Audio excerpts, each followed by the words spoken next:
जय श्री हरि। आप सभी को पापमोचनी एकादशी की बहुत सारी शुभकामनाएं। ईश्वर की कृपा से आपका पापमोचनी एकादशी का व्रत पूजन सफल हो और आपकी मनोकामनाएं सिद्ध हो।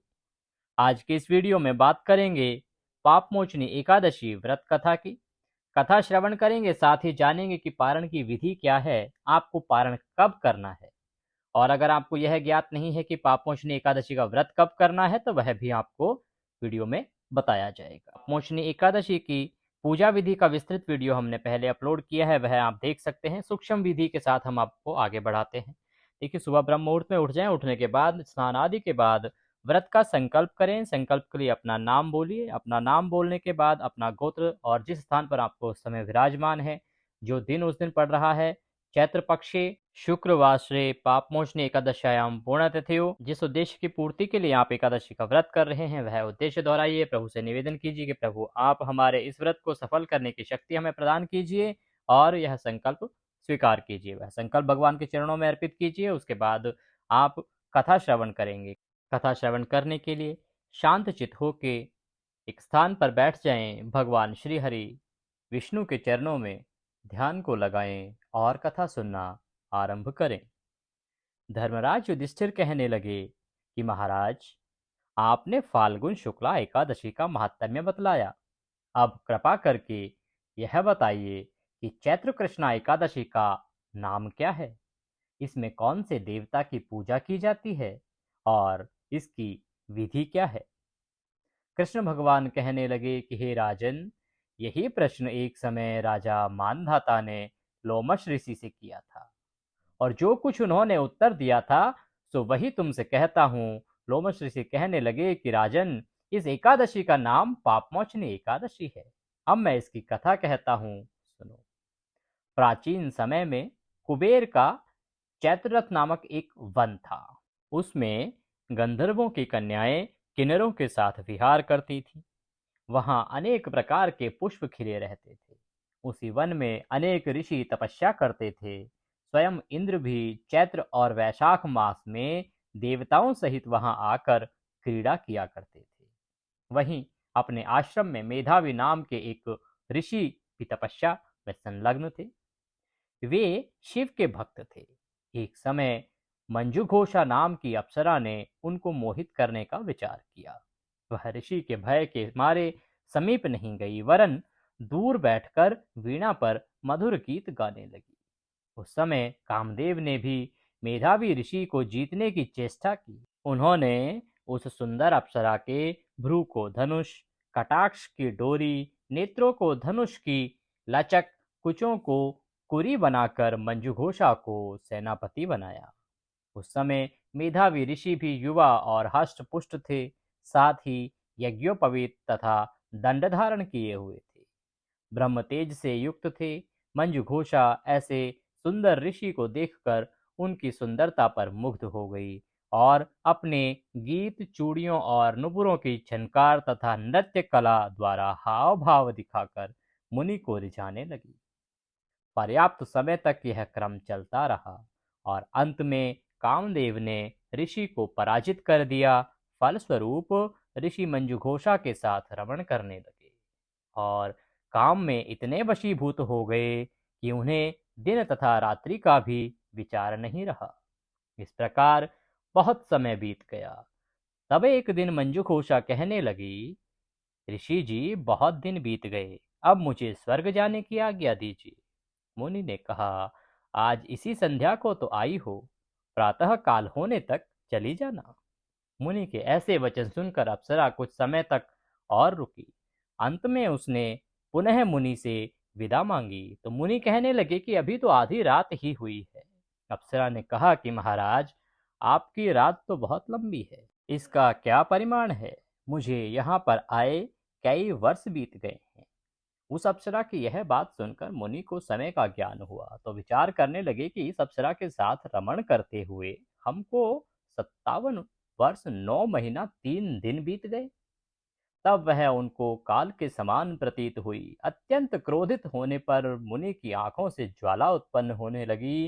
वे कहने लगे कि मेरी कठिन परिश्रम से एकाग्र की गई तपस्या को तूने नष्ट कर दिया है। तू महापापिनी है और दुराचारिणी है। तुझे धिक्कार है। तूने मेरे साथ घात किया है, छल किया है, इसलिए तू मेरे श्राप से पिशाचिनी हो जा।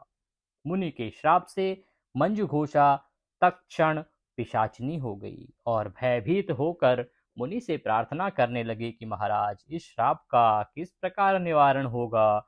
अप्सरा के ऐसे वचन सुनकर मुनि बोले, हे दुष्टे, यद्यपि तूने मेरा बहुत अनिष्ट किया है, परंतु फिर भी मैं तुझे श्राप से छूटने का उपाय बतलाता हूँ।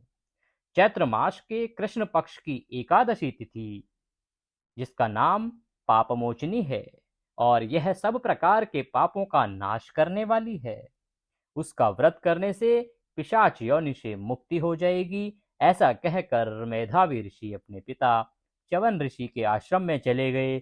मेधावी को देखकर च्यवन ऋषि कहने लगे कि अरे पुत्र, तूने ऐसा क्या किया जिससे तेरा सारा पुण्य छीन हो गया। मेधावी कहने लगे कि पिताजी, मैंने अप्सरा के साथ रमण करके घोर पाप किया है। अब आप इस पाप से छूटने का प्रायश्चित मुझे बतलाइए। तब ऋषि च्यवन कहने लगे कि हे पुत्र, चैत्र मास के कृष्ण पक्ष की पापमोचनी एकादशी का व्रत करने से सब पापों का नाश होता है, इसलिए तुम इस व्रत को करो। पिता की आज्ञा पाकर मेधावी ऋषि ने भी इस व्रत को किया, जिससे उनके सब पाप नष्ट हो गए और वह पवित्र हो गए। उधर मंजुघोषा भी व्रत के प्रभाव से पिशाच योनि से छूटकर दिव्य देह धारण करके स्वर्गलोक को चली गई। रोमस ऋषि कहने लगे कि राजन, पापमोचनी एकादशी के व्रत को करने से सब पाप नष्ट हो जाते हैं। इस कथा को पढ़ने या सुनने से 1000 गोदान का फल प्राप्त होता है तथा व्रत से ब्रह्म हत्या, गर्भपात, बाल हत्या, सुरापान, स्त्री से प्रसंग आदि सभी पापों का नष्ट हो जाता है। बोलिए विष्णु भगवान की जय। बोलिए पापमोचनी एकादशी की जय।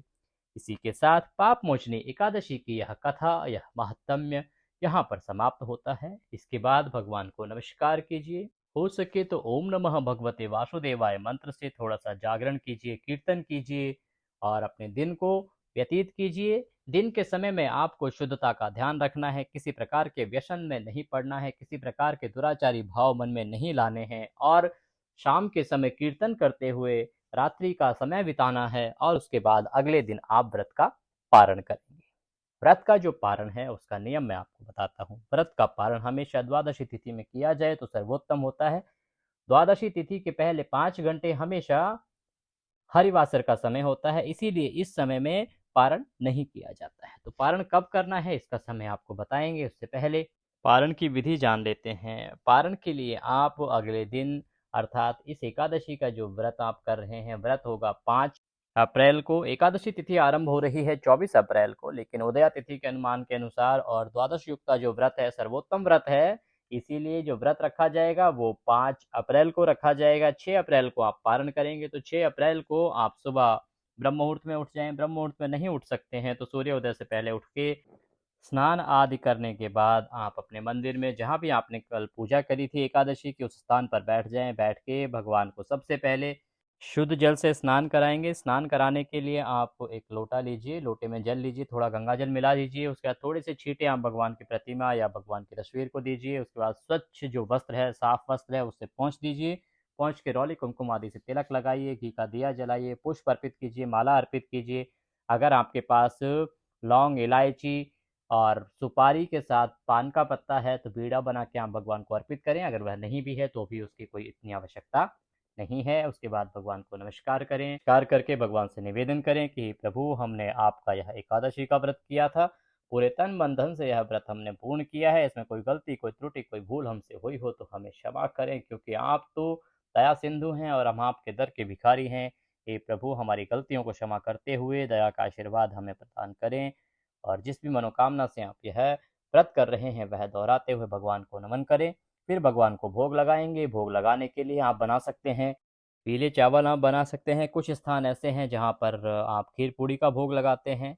इस प्रकार से कुछ लोग हलवे का भोग लगाते हैं। जो भी आपके यहाँ भोग लगता है वह आप बनाएं, भगवान को भोग लगाएं। भोग लगाने के लिए तुलसी दल अवश्य डालें, तुलसी का पत्ता उसमें अवश्य डालें भगवान को नमस्कार करके भोग लगा के वह प्रसाद बंधु बांधवों में बांटें, जो भी लोग हैं उनमें बांटें। हो सके तो किसी ब्राह्मण को बुलाएं, भोजन कराएं, उसको दान दक्षिणा दें और दान दक्षिणा देने के बाद अपने व्रत का पारण करें। आप स्वयं वह प्रसाद ग्रहण करें। अगर आपके पास बाकी चीज़ें नहीं भी हों तो सिर्फ एक तुलसी के पत्ते मात्र से आप अपने व्रत का पारण कर सकते हैं। मुंह में जब आप तुलसी का पत्ता रखेंगे उससे आप भगवान को याद करते हुए अपने व्रत का पारण कीजिए और उसके बाद जो आपका भोजन है वह ग्रहण कीजिए। इससे आपका व्रत आप अवश्य ही सफल होगा। बात आती है कि जो व्रत का पारण है वो करना किस समय है, इसका जो शुभ मुहूर्त है वो कब है। देखिए, आपको व्रत का पारण करना है 6 अप्रैल को। 6 अप्रैल को व्रत पारण का समय रहेगा सुबह 6:05 से 8:37 तक। इस समय में आप व्रत का पारण कीजिए। भगवान श्रीहरि के आशीर्वाद से आपकी सभी मनोकामनाएं पूर्ण होंगी। वीडियो के अंत में कमेंट बॉक्स में जय श्रीहरि लिखना ना भूलें, इससे भगवान श्रीहरि का आशीर्वाद आपको प्राप्त होगा और भगवान आपकी सभी मनोकामनाएं अवश्य पूर्ण करेंगे। वीडियो को लाइक अवश्य करें, चैनल पर नए हैं तो सब्सक्राइब करना ना भूलें। आज के इस वीडियो में अभी के लिए इतना ही। अगले वीडियो में फिर होगी आपसे मुलाकात, तब तक के लिए जय श्री हरि।